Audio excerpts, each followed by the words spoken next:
For the next number, Alice, you remember you telling me this is like, you know, it was recorded for, oh, I'm sorry, you wrote it for Miss Liria Vital? I think originally, yeah. Yes. It was the first time it was recorded by Miss Liria Vital. But this is one of the songs that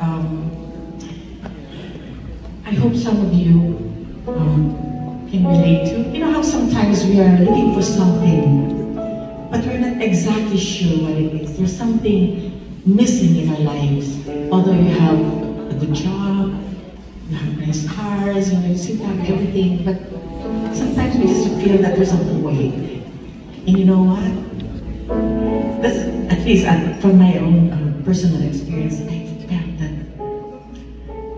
I found out that in every man's heart, there's a void that only God can fill.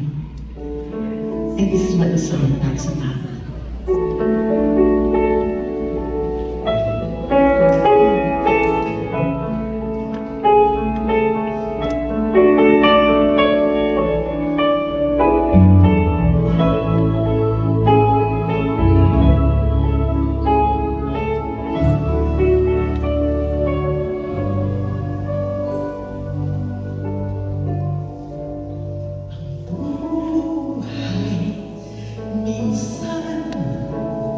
Ay, para